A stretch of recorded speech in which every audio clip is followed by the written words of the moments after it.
नमस्कार. आज नवी मुंबई पोलीस आयुक्तालयामध्ये सन 2025 साली जितकेही गुन्हे घडलेले आहेत, वेगवेगळ्या हेड्स खाली प्रॉपर्टी ऑफेन्सेस, बॉडी ऑफेन्सेस, महिलांविरुद्धचे गुन्हे, सायबर गुन्हे, नार्कोटिक्सचे गुन्हे, फायनान्शियल इकॉनॉमिक ऑफेन्सेस आणि आपण जे काही प्रतिबंधक कारवाया केलेल्या आहेत, जे कन्व्हिक्शन्स झालेले आहेत, अशा स्वरूपाचे ट्रॅफिकचे काही इश्यूज असतात, आपण जे नवीन इनिशिएटिव्ह सुरू केलेले आहेत, अशा मल्टिपल गोष्टींवर सविस्तर विश्लेषण आज सर्व पत्रकार बंधूं समोर केलेला आहे.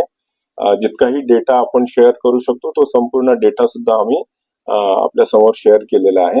ओव्हरऑल पोलीस खात्याच्या मते बाय अँड लार्ज कुठलाही मेजर लॉ अँड ऑर्डर आपला 2025 साली झालेला नाहीये आणि कुठलाही विदारक असा हिनस क्राईम 2025 साली झालेला नाहीये. मोठे मोठे बंदोबस्त आपण केलेले आहेत.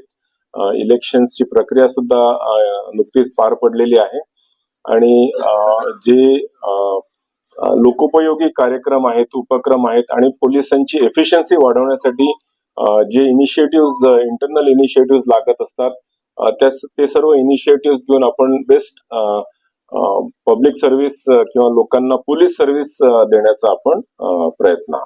त्या 3 वर्षांपासून आपण बघतोय की आपण जवळजवळ 1500-1600 आफ्रिकन नॅशनल्सवर मोठ्या प्रमाणात ड्रग्ज नार्कोटिक्सची कारवाई केलेली आहे. या व्यतिरिक्त एक मोठी पंजाबी गँग पकडलेली आहे. हायड्रोपोनिक गांजामध्ये जी इंटरनॅशनल गँग या ठिकाणी ऑपरेट होत होती नवीन चिंचकरची, ती सुद्धा आपण या ठिकाणी पकडलेली आहे आणि ऍब्सोल्युटली झिरो टॉलरन्सच्या अंडर आपण ह्या सर्व गोष्टी नार्कोटिक्स संदर्भामध्ये आपण केलेल्या आहेत. पोलीस स्टेशन्स मध्ये सुद्धा आपण एक विशेष स्क्वॉड ची निर्मिती केलेली आहे आणि सर्व पोलीस अधिकारी आणि कर्मचाऱ्यांना सेन्सिटाईज केलेलं आहे. लोकांना सुद्धा सजग करण्याचा प्रयत्न करतोय आपण. त्यांना हेल्पलाईन सुद्धा उपलब्ध करून दिलेली आहे जेणेकरून कुठल्याही स्वरूपाची नार्कोटिक्स संदर्भातली माहिती, मदत त्यांना हवी असेल तर ते आम्हाला संपर्क साधू शकतात.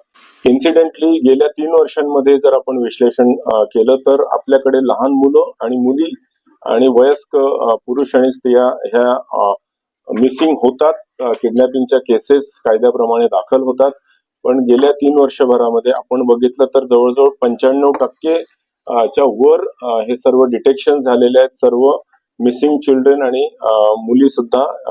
मुलं आणि मुली ह्या आपल्याला मिळून आलेल्या आहेत आणि त्यांचं विश्लेषण केलं असता आपल्याला असं निदर्शनास आलंय की घरात आई वडिलांसोबत काहीतरी टोचून बोललं म्हणून निघून गेलेत किंवा कोणी परिचित मुलासोबत बाहेर गेलेले आहेत.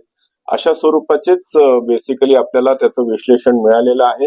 कुठल्याही स्वरूपाची गँग जी आपल्याला भीती असते की कुठली गँग अशा प्रकारे ऑपरेट होते आहे का ज्याच्यामध्ये लहान मुलांना ट्रॅफिकिंग मध्ये म्हणजे प्रॉस्टिट्यूशन मध्ये किंवा बेगिंग साठी पुश करते आहे का, तर तशा स्वरूपाचं आपल्याला कुठेही गेल्या 3 वर्षाच्या डेटामध्ये आपल्याला आढळून आलेलं नाहीये. तरी सुद्धा पोलीस नेहमी तत्पर राहून कुठल्याही स्वरूपाचं जर मिसिंग असेल तर त्याला ऑपरेशन मुस्कान तहत आणि अदरवाईज तत्काळ त्याचा शोध घेण्याचा प्रयत्न करत असतात.